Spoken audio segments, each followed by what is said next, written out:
کہ آج وہ نبی آ گیا جو مجھے بتوں کی گندگی سے پاک کر دے گا، جو بتوں کی بندگی سے پاک کر دے گا اور ساری مخلوق کو ان بتوں کے سامنے جھکنے سے روک کر وحدہ لا شریک کی بارگاہ میں جھکا دے گا۔ ایک رب کی بارگاہ میں سجدہ کرنے کا طریقہ بتانے والا ایک نبی معظم تشریف لے آیا ہے، اور تیری ہیبت تھی کہ ہر بت تر ترا کر گر گیا۔ اور جب سرکار کی ولادت ہوئی تھی تو میرے آقا صلی اللہ علیہ وسلم کی ولادت کی ہیبت پر یہ بتوں پر ہیبت طاری ہو گئی تھی کہ وہ بت خود ہی ایک دوسرے پر گر رہے تھے، ٹوٹ ٹوٹ کر گر رہے تھے۔ تو تمام دنیا نے خوشیاں منائی تھی، جن و انس نے خوشیاں منائی، ملائکہ نے خوشیاں منائی تھی، سارے دنیا کے جانوروں نے خوشیاں منائی، ساری مخلوق نے خوشیاں منائی۔ صرف ایک تھا جو رو رہا تھا، ایک تھا جو غم منا رہا تھا۔ کون تھا؟ ابلیس تھا، شیطان تھا، خاک اڑا رہا تھا کہ آج تو وہ آ گیا کہ پھر اگر یہ مسلمانوں کو ایسی تعلیم دے گا، یہ ساری دنیا کے اندر اسلام کا ایسا نور پھیلا دے گا کہ اب میری کوئی چلنے والی نہیں ہے۔ آج تک میں نے جتنے لوگوں کو گمراہ کرنا تھا کر لیا، لیکن اب وہ نبی تشریف لے آیا ہے کہ اب مجھے گمراہ کرنے سے لوگ گمراہ نہ ہوں گے، بلکہ اس نبی کی گفتگو کو سن کر، میرے آقا صلی اللہ علیہ وسلم کے مبارک بول کو سن کر، حضور کے مبارک کلمات کو سن کر لوگ اب اسلام کے اندر داخل ہوتے جائیں گے۔ اب لوگ بتوں کے سامنے سجدہ نہیں کریں گے، اب یہ وہ آ گیا ہے جو بتوں سے روک کر، بتوں سے کھینچ کر لوگوں کو ایک اللہ کی عبادت کا سلیقہ سکھا دے گا۔ اس لیے ابلیس رویا تھا، اس لیے شیطان رویا تھا۔ تو پتا چلا کہ جب میرے آقا صلی اللہ علیہ وسلم کی ولادت ہوئی تھی، سرکار دنیا میں تشریف لائے تھے، تو ابلیس رویا تھا، آج اس کی اولاد رو رہی ہے، آج اس کی اولاد رو رہی ہے۔ آج اسی ابلیس کے مشن کو آگے پھیلانے والے وہابی رو رہے ہیں، دیوبندی رو رہے ہیں، غیر مقلد رو رہے ہیں، یہی اہل حدیث اپنے آپ کو کہنے والے یہ رو رہے ہیں اور ہم سے دلیل مانگ رہے ہیں۔ کسی صحابی نے میلاد نہیں منایا، کسی تابعی نے میلاد نہیں منایا، کسی اہل بیت میں سے فرض نے میلاد نہیں منایا، کسی جو ہے ائمہ میں سے کسی امام نے میلاد نہیں منایا، بزرگوں نے میلاد نہیں منایا، اس نے نہیں منایا، اس نے نہیں منایا، منایا سب نے ہے، مگر ان کو نظر نہیں آتا۔ یہ دیکھنے کے لیے بھی محبت کی نگاہ چاہیے، یہ دیکھنے کے لیے بھی محبت کا چشمہ چاہیے۔ الحمدللہ صحابہ نے بھی میلاد منایا ہے، خود ہمارے آقا صلی اللہ تعالی علیہ وسلم نے میلاد منایا ہے۔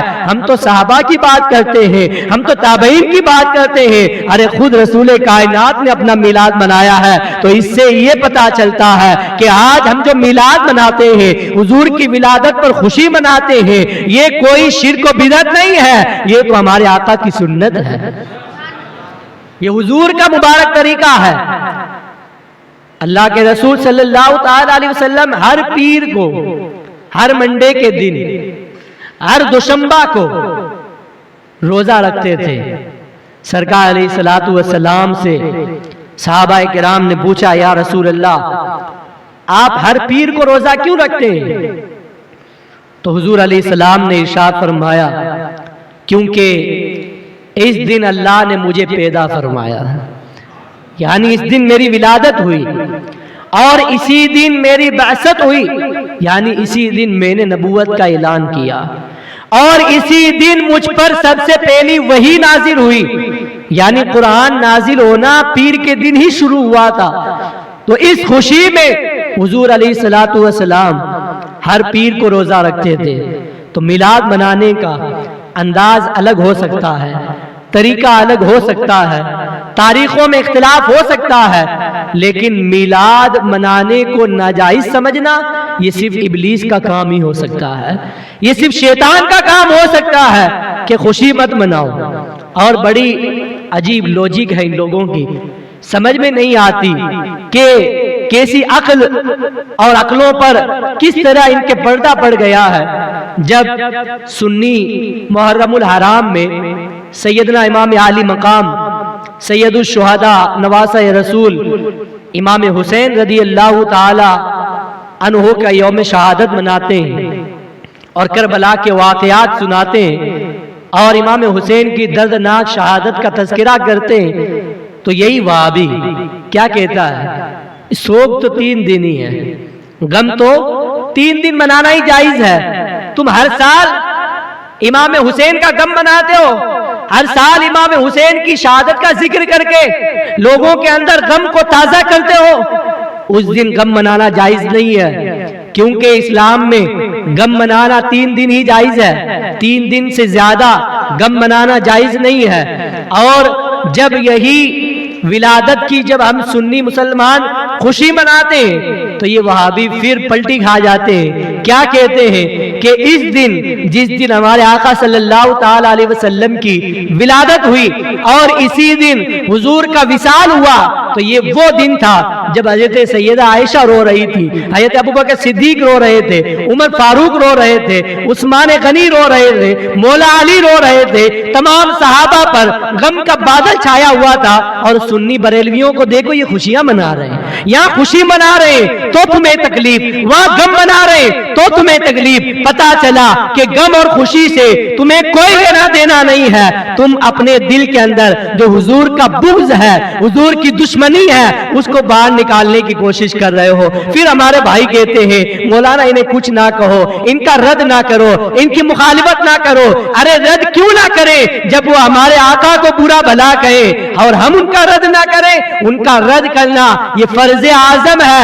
اعلیٰ حضرت امام اہل سنت نے لکھا ہے کہ ہر وقت تمام سنیوں کو ان وہابیہ، دیابنا، اہل حدیث، غیر مقلد، رافضی، چکڑالوی، قادیانی، ان تمام فرقہ باطلہ کے مکر و فریب سے ہر وقت سنی مسلمان کے ایمان کی حفاظت کرنا اور ان کے عقائد کو بچانا یہ ضروری ہے، یہ ضروری ہے۔ آج کل بڑے لبرل لوگ ہیں جو کہتے ہیں سب کو ساتھ میں لے کر چلو، یہ بھی اپنا ہے، وہ بھی اپنا ہے، یعنی عاشق رسول بھی اپنا ہے، غلام رسول بھی اپنا ہے، اور گستاخ رسول بھی اپنا ہے۔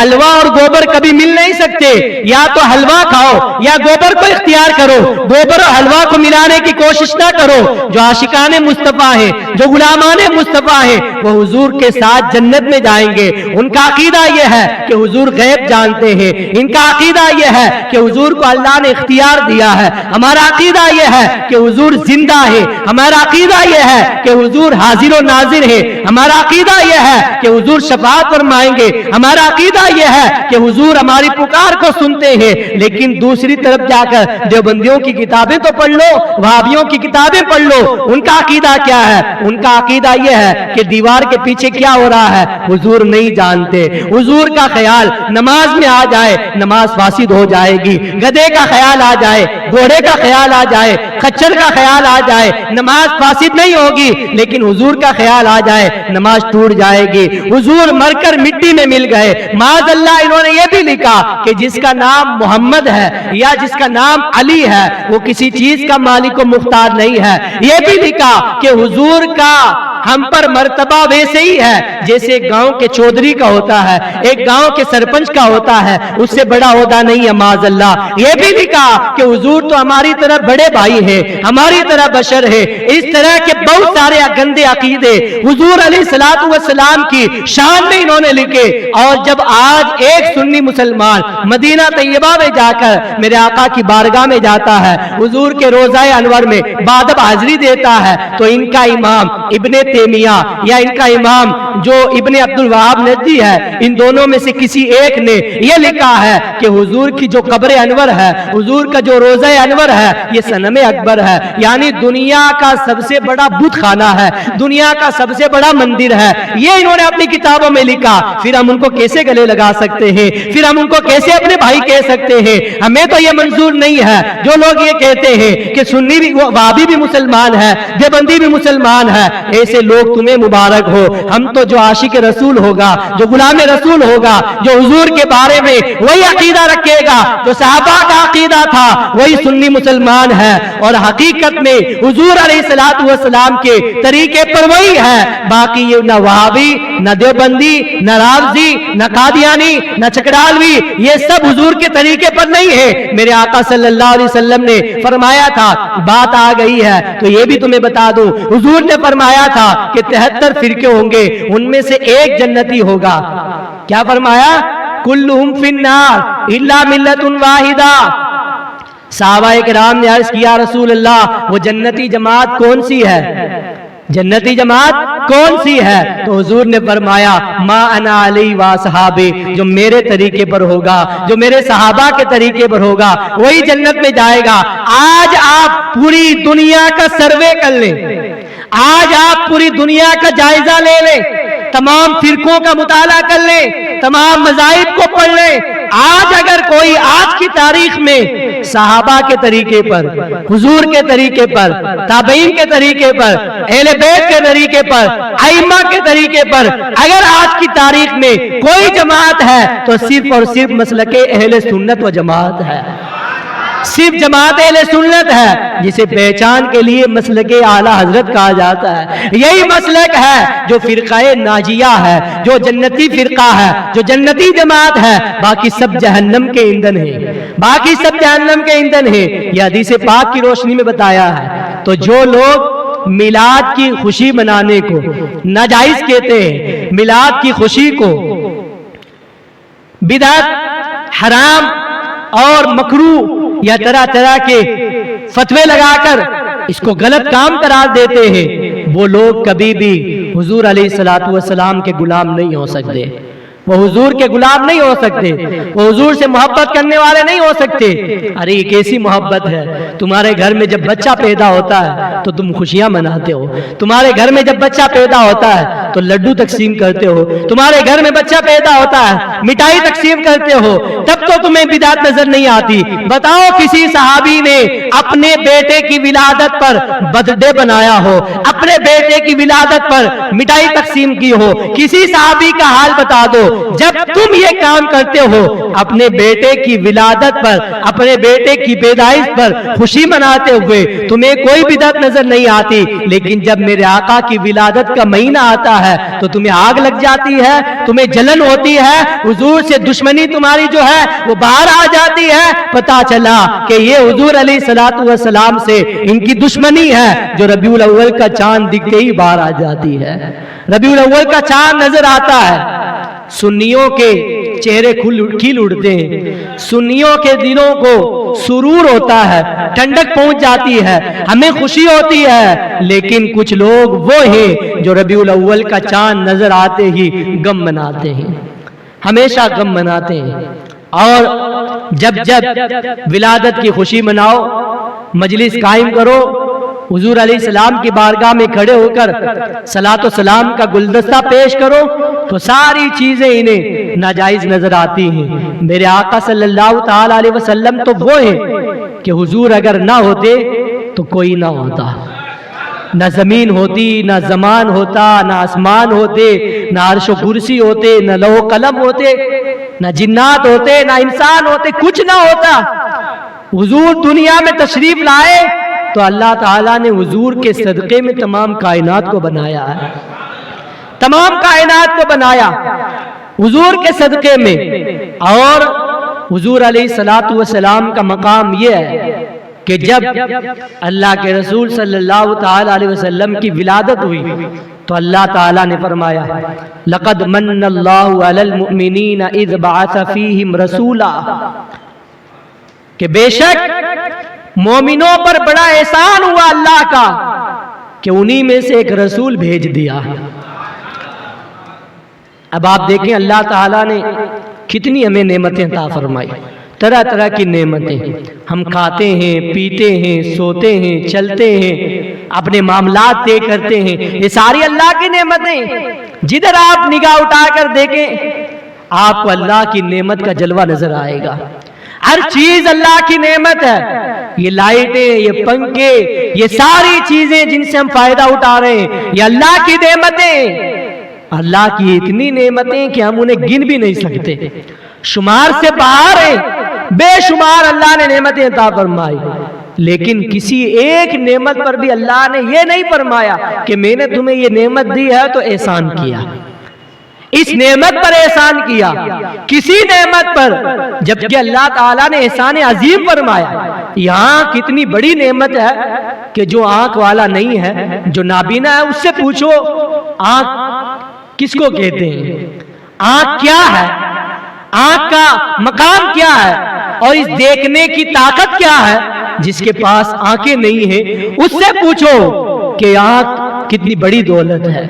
یہ کان اللہ نے ہمیں عطا فرمائے، سننے کی قوت عطا فرمائی۔ جو بیچارے بہرے ہیں ان سے پوچھو کہ یہ کان کتنی بڑی نعمت ہے۔ یہ ہاتھ اللہ نے ہمیں عطا فرمائے، کتنی بڑی نعمت ہے۔ جن کے ہاتھ نہیں ہیں ان سے پوچھو کہ یہ کتنی بڑی نعمت ہے۔ جن کے پاؤں نہیں ہیں ان سے پوچھو کہ یہ پاؤں کتنی بڑی نعمت ہے۔ تو اللہ نے احسان عظیم فرمایا، یہ بڑی بڑی نعمتوں سے ہمیں نوازا، لیکن کسی ایک نعمت پر بھی رب تعالیٰ نے احسان نہیں جتایا۔ احسان فرمایا ضرور ہے، اللہ نے احسان فرمایا لیکن جتایا نہیں۔ آدم علیہ السلام سے لے کر عیسیٰ علیہ السلام تک 2,24,000 یا کم و بیش 1,24,000 انبیاء کرام کو دنیا میں بھیج کر تمام دنیا کے انسانوں کی رہنمائی فرمائی، صراط مستقیم پر چلنے کا سلیقہ بتایا۔ انبیاء کرام تشریف لاتے رہے، لوگوں کو، بھٹکے ہوئے لوگوں کو راہ راست پر چلاتے رہے۔ یہ بہت بڑا اللہ کا انعام ہے اور بہت بڑا احسان ہے، لیکن کسی ایک نبی کو بھیج کر اللہ تعالیٰ نے یہ نہیں فرمایا کہ میں نے تم پر احسان فرمایا ہے، احسان جتایا نہیں ہے۔ لیکن جب اپنے حبیب صلی اللہ تعالی علیہ وسلم کو دنیا میں مبعوث فرمایا تو حضور کی ولادت کا اللہ نے یوں تذکرہ فرمایا، اے مومنو، میں نے تم میں سے ایک رسول بھیج دیا اور یہ اللہ کا بہت بڑا تم پر احسان ہے۔ لقد من اللہ، یہ اللہ نے احسان فرمایا۔ تو پتا چلا کہ کسی نعمت پر احسان نہ جتایا، اور جب اپنے حبیب کی ولادت ہوئی، اپنے حبیب کو پیدا فرمایا، اپنے حبیب کو دنیا میں بھیجا، تو اللہ تعالیٰ نے فرمایا مومنوں پر میں نے احسان فرمایا۔ تو صرف حضور کی ولادت پر اللہ نے احسان جتایا۔ اس سے یہ بھی معلوم ہوتا ہے اور اس نتیجے پر ہم پہنچتے ہیں کہ اللہ نے اپنے حبیب کی آمد پر، اپنے حبیب کی ولادت پر جو احسان جتایا ہے، اس کا مطلب یہ ہے کہ اللہ تعالیٰ نے یہ فرمایا کہ تم ایک عام نعمتوں کی طرح، معمولی نعمتوں کی طرح میرے حبیب کو نہ سمجھ لینا، میرا حبیب سب سے بڑی نعمت ہے۔ جتنی میں نے تمہیں نعمتیں دی ہیں، ان تمام نعمتوں میں سب سے بڑی نعمت میں نے اپنے حبیب کی صورت میں دی ہے۔ اور واقعی اللہ کا احسان ہے، کوئی اپنا محبوب کسی کو نہیں دیتا ہے، اللہ نے اپنا محبوب ہمیں دے دیا ہے، اللہ نے اپنا محبوب ہمیں دے دیا ہے۔ اور حضور علیہ السلام تو کسی اور جہان میں تشریف لے جا سکتے تھے۔ 18,000 عالم ہے، 18,000 عالم ہے، 18,000 جہان ہے ساری کائنات کے اندر، لیکن اللہ تعالیٰ نے اسی عالم میں، اسی دنیا میں، اسی زمین پر اپنے حبیب کو بھیج کر ہم پر واقعی احسان عظیم فرمایا۔ وہ ہر عالم کی نعمت ہے، کسی عالم میں رہ جاتے، یہ حضور کی مہربانی ہے، یہ عالم پسند آیا۔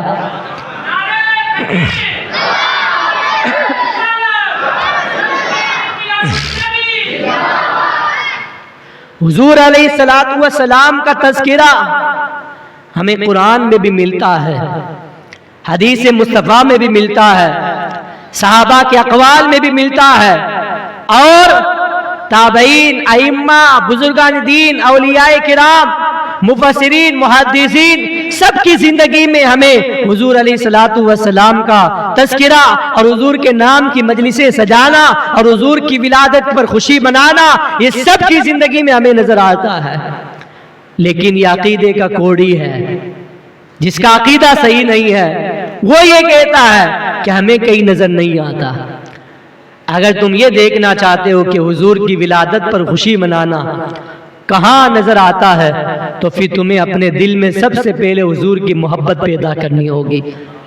اگر دل میں حضور کی محبت ہے تو پھر تمہیں قرآن میں بھی نظر آئے گا، بخاری میں بھی نظر آئے گا، مسلم میں بھی نظر آئے گا، ترمذی میں، نسائی میں، ابن داؤد میں اور ابن ماجہ میں، سب میں نظر آئے گا، حدیث کی ہر کتاب میں نظر آئے گا لیکن شرط یہ ہے کہ تمہارے دلوں کے اندر اس بغض کو نکال کر محبت رسول ہونا چاہیے.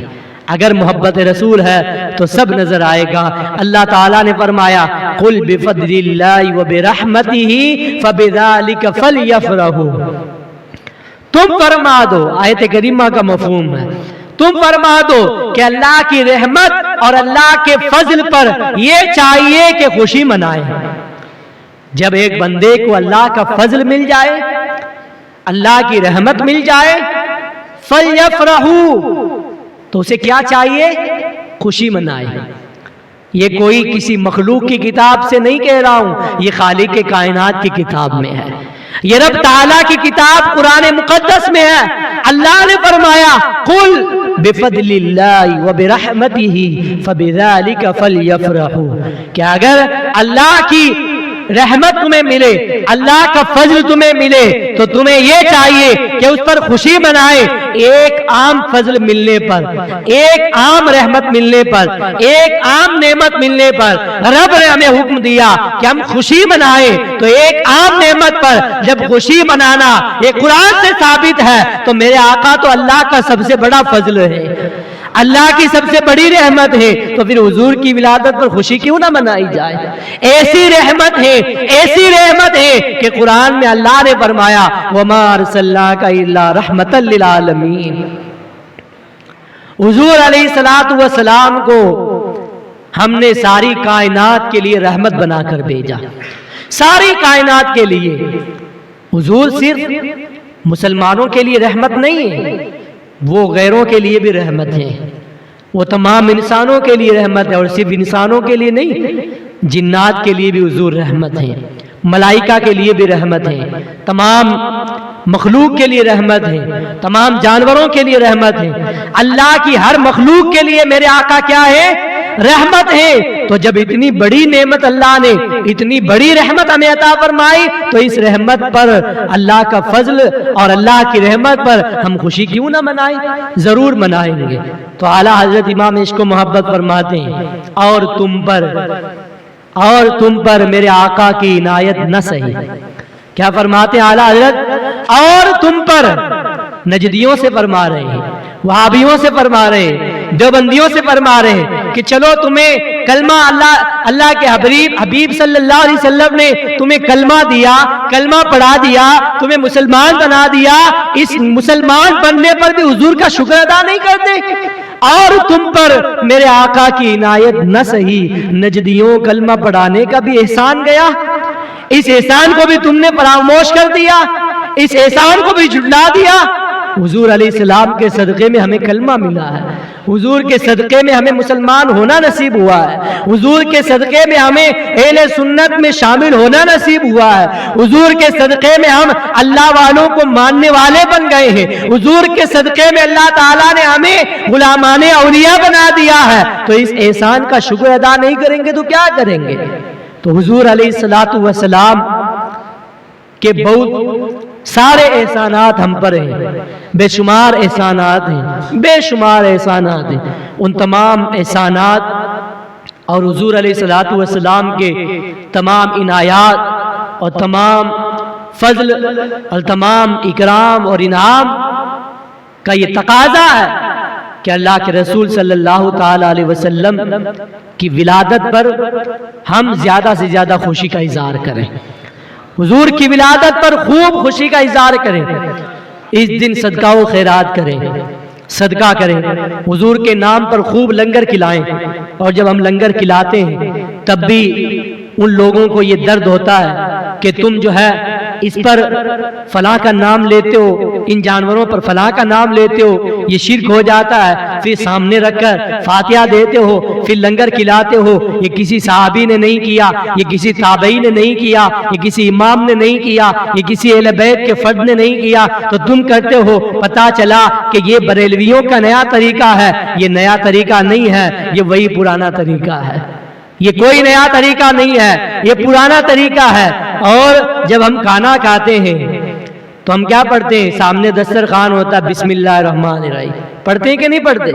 اور بسم اللہ کیا ہے؟ بسم اللہ قرآن کی ایک آیت ہے. کیا ہے؟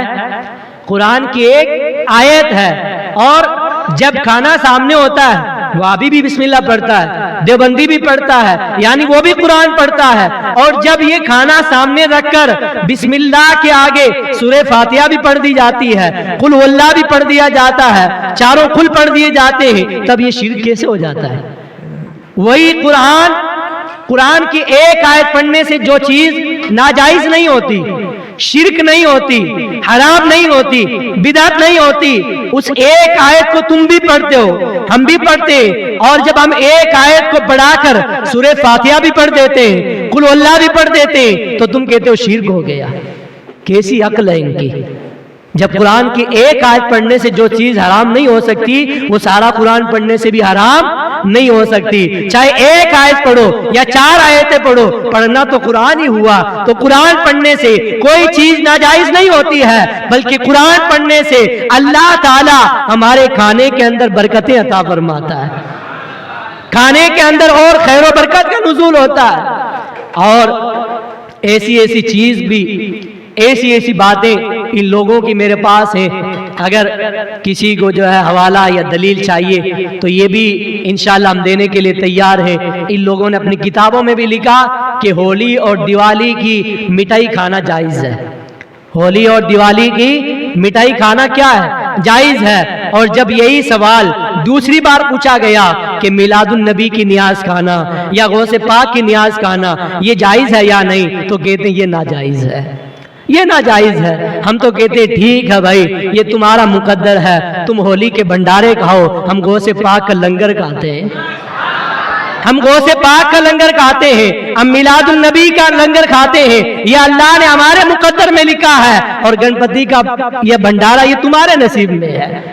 یہ دیپاولی اور غیروں کا تہوار اور اس کو خوشی منانا اور ان پر طرح طرح کے کھانے کھانا، مٹھائیاں تقسیم کرنا، یہ تمہیں مبارک ہو، اور میلاد النبی کا لنگر ہمیں مبارک ہو۔ یہ تو نصیب کی بات ہے، یہ اللہ نے ہمارے مقدر میں لکھا ہے، تو تم لوگوں کو ان سے بحث نہیں کرنا ہے۔ جب بھی ایسی پوسٹ واٹس ایپ پر یا سوشل میڈیا پر آئے کہ کہاں لکھا ہے، کس نے منایا ہے، کس نے نہیں منایا، تو تمہیں ایک ہی جواب دینا ہے، یہ سنیوں کے مقدر میں لکھا ہے۔ کہاں لکھا ہے؟ سنیوں کے مقدر میں لکھا ہے۔ یہ اللہ نے ہمارے نصیبے میں لکھا ہے کہ ہم میلاد مناتے ہیں، اور تمہارے نصیب میں میلاد نہ منانا اور میلاد منانے والوں پر شرک اور بدعت کے فتوے لگانا یہ تمہارے نصیب میں ہے، اور حضور کی ولادت کی خوشی منانا ہمارے نصیب میں ہے۔ اور یہ کوئی نیا طریقہ نہیں ہے، قرآن سے بھی آپ نے سن لیا، حدیث پاک سے بھی سن لیا۔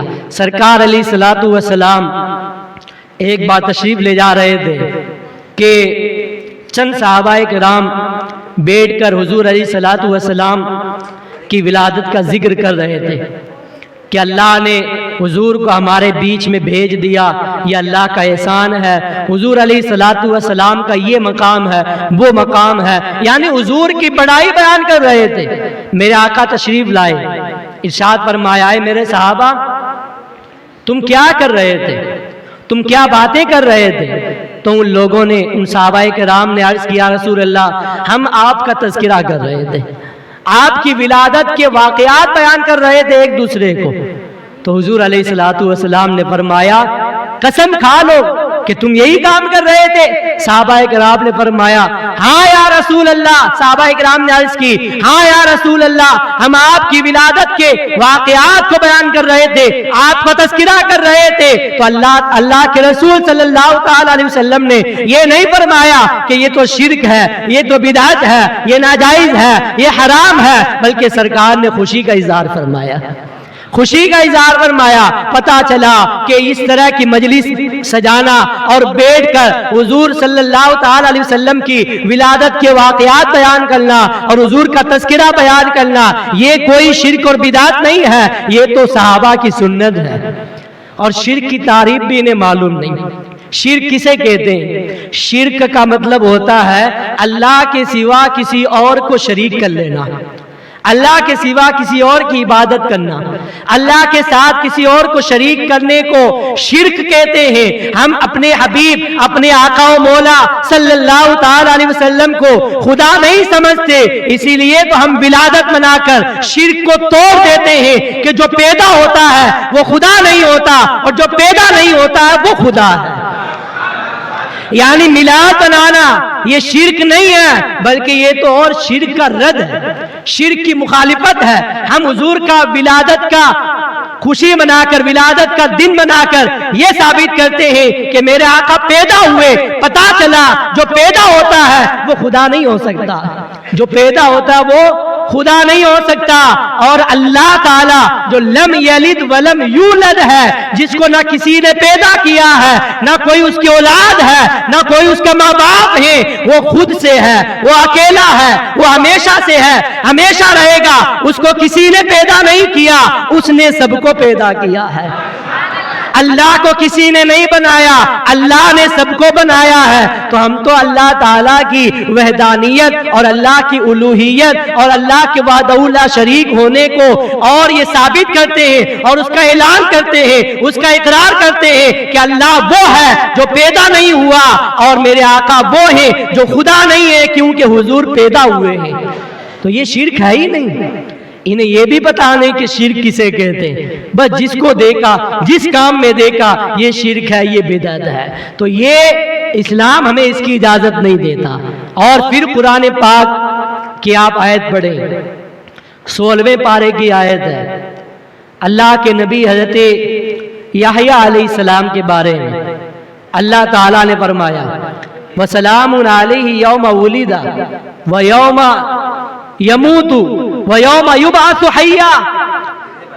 اللہ نے اپنے نبی حضرت زکریا یا حضرت یحییٰ کے بارے میں فرمایا کہ سلامتی ہو اس دن پر جب یحییٰ پیدا ہوئے، سلامتی ہو اس دن پر۔ وَسَلَامٌ عَلَيْهِ يَوْمَ وُلِدَ، 16ویں بارے میں اللہ نے فرمایا سورہ مریم کہ سلامتی ہو اس دن پر جس دن اللہ کے نبی پیدا ہوئے، وَيَوْمَ أَمُوتُ، اور سلامتی ہو اس دن پر جس دن اللہ نے انہیں موت عطا فرمائی، یعنی جس دن ان کا انتقال ہوا۔